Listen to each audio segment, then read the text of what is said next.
do the CT scan, one of the things that we want to take a look at is kind of the height of the posterior ethmoid cells. How much space do we have above the basal lamella? And we can see that we really have about one stack or one echelon of ethmoid cells. So not a lot of space, but fair space. And I want to point out, I'm going to put the image guidance probe right on the roof of the maxillary sinus right up here, and I want you to see there's no point within the maxillary sinus that is at the level of the skull base. So if you use the plane of the roof of the maxillary sinus as the superior point that you would use to the superior limit of a perforation, the basal lamella, you'll always be below the skull base. So it's a nice, safe landmark.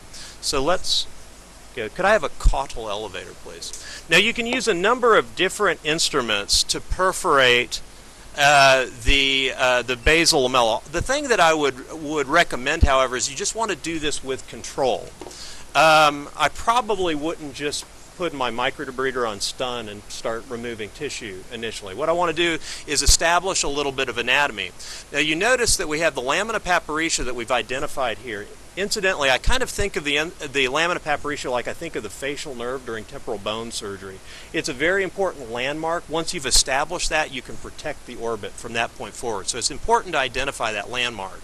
So what we want to do is use as a superior plane of our point of penetration the roof of the maxillary sinus, which would be the floor of the orbit, and then we actually want to go through the vertical portion of the basal lamella. So I'm going to pick a point right here, and we will incise, in theory, and we'll open a little space and kind of be aware that we're opening into a space back behind there. You can do that with a number of different. Some people will use a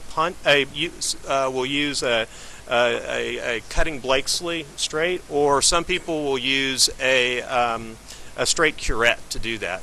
Could I have the microdebrider now?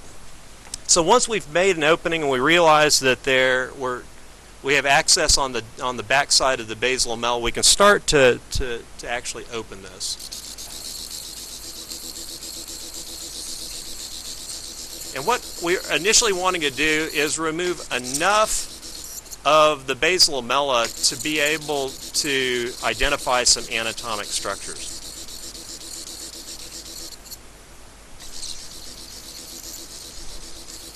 So we start opening up into spaces. Once again, we know our lamina papyrica is here. We're below our skull base. And initially what I'm going to want to do is identify the lamina papyrica in the posterior ethmoid system.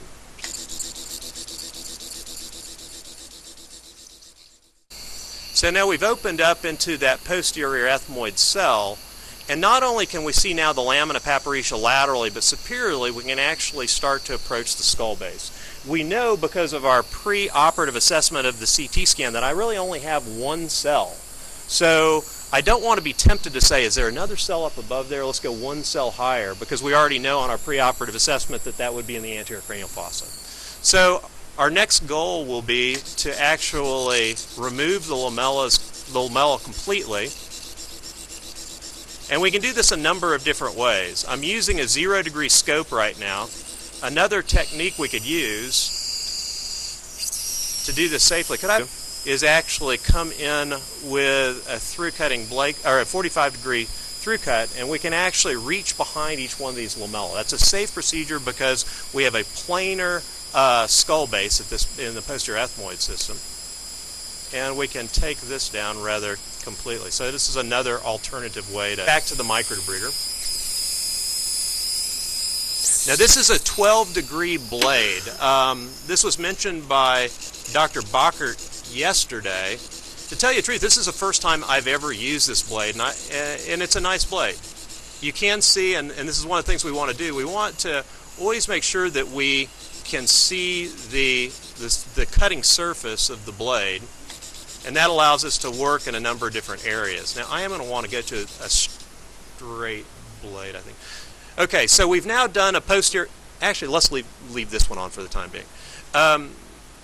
now we've actually done our posterior ethmoidectomy. We will clean up some of this, but for the sake of time, I won't do that right now. We've defined now a good portion of the posterior ethmoid. But one of the things to really complete our identification, our orientation, is to identify the anterior aspect of the superior turbinate. Now, how do we find that through the basal lamella? Well, what we want to do is come to the inferior aspect of where we've perforated the basal lamella and move medially, and if we come, you can see the basal lamella right here. If we start opening up this little space, square that off just a little bit, we can start to see the anterior attachment, or pardon, not the anterior, the anterior limit of our superior turbinate.